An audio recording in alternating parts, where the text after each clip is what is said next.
We now look at the mission and definitions of network security.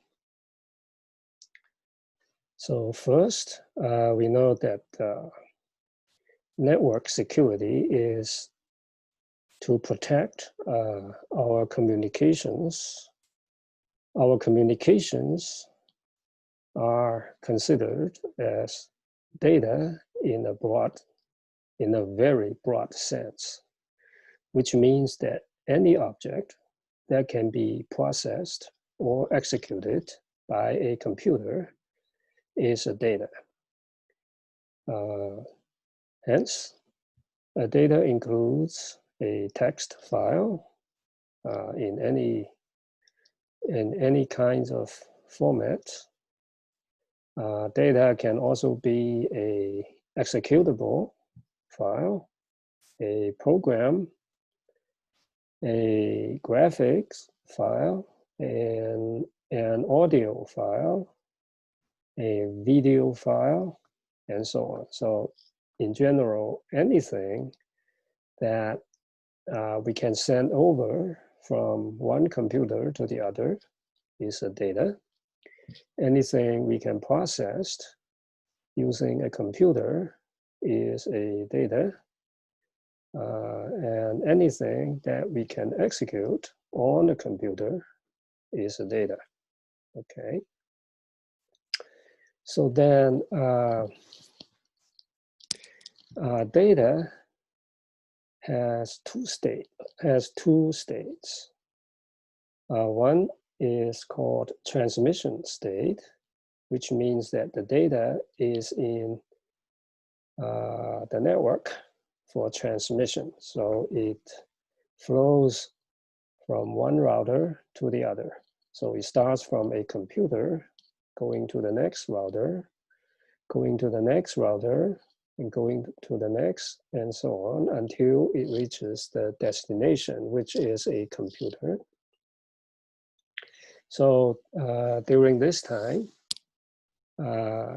we say that the data is in the transmission state. Okay. And the data can also be in a storage state, which means that it is on a computer. Okay, it is not on the network. It is stored on a computer's hard drive or main memory. So that data is in the storage state. The missions or tasks of network security has the following things that we need to provide. The first one is data confidentiality or privacy. So we also call it privacy. So of course, privacy includes data in transmission state and in the storage state. The second task is data integrity. This means that data integrity means the data cannot be modified, fabricated, or injected during transmission or at storage. Okay.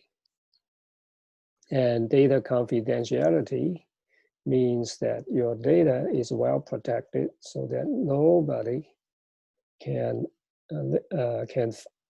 see what your data is without permission.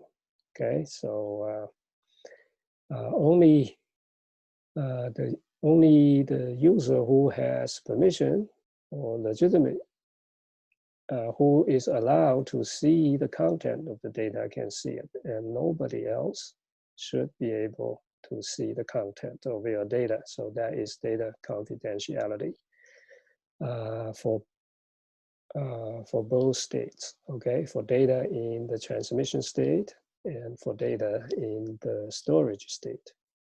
Data integrity means that the data has to be has to be in its original form. It has not been modified, and it has not been fabricated. Okay, so you cannot create a data and point to somebody else that this data belongs to that person. Okay, so that is fabrication. So that's data integrity.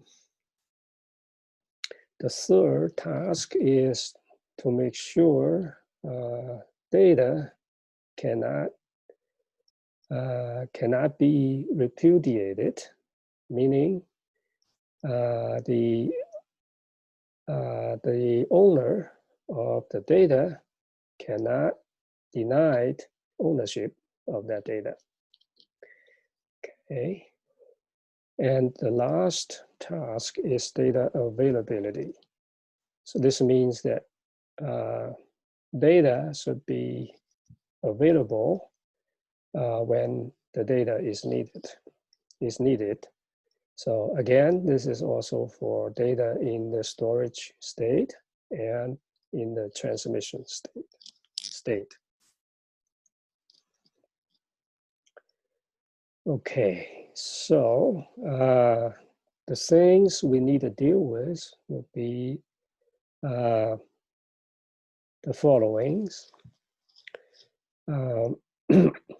We know that network communications following network protocols. So the design of protocols may have loopholes, and implementation of the protocols may have side effects, flaws. So those issues, okay, may harm the security of the network communication.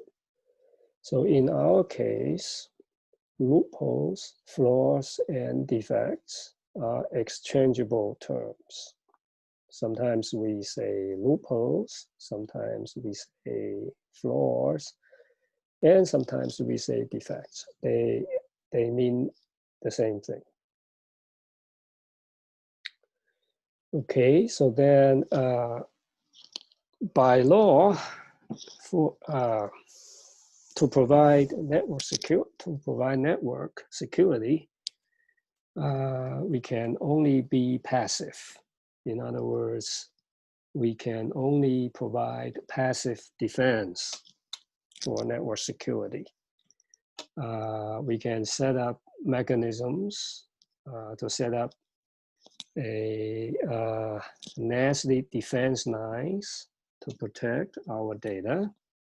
And we are not supposed to attack other people, to attack others for our security. For instance, if we know an attacker who attacks our machine, who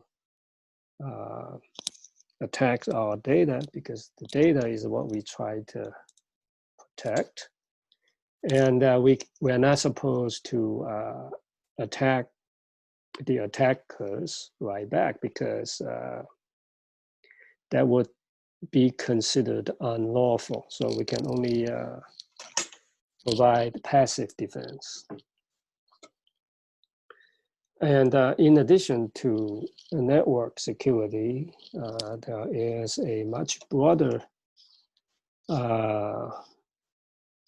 areas of cyber security. Sometimes we call it information security. So cyber security includes more than just network security. Okay, it includes, for instance, software security, database security, emergency response, and some others, and trusted operating systems construction, right? So these are all considered as cybersecurity or information security. So network security is a major part of it, but it is not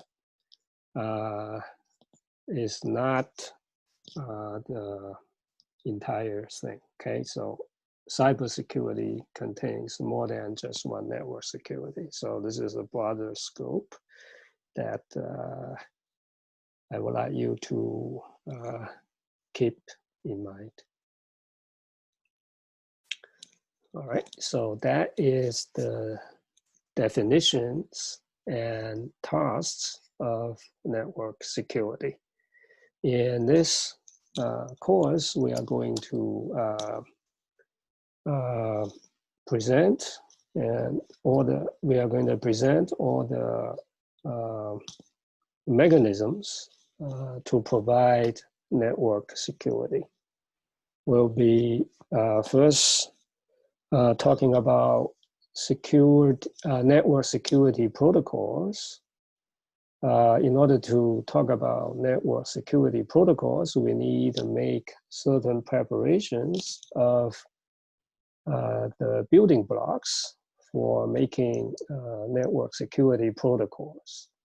So these building blocks are cryptography, including data encryption algorithms, key generations, and public key cryptography, which is used for key distributions and for data authentication. So these will be our building blocks for making network security protocols. Okay, so after that, we are going to talk about security perimeters, or people sometimes would call it firewalls, or often call it firewalls. And we are also going to talk about intrusion detection systems. And finally, we're going to talk about anti-malicious software. Okay, so that's what this course is going to cover.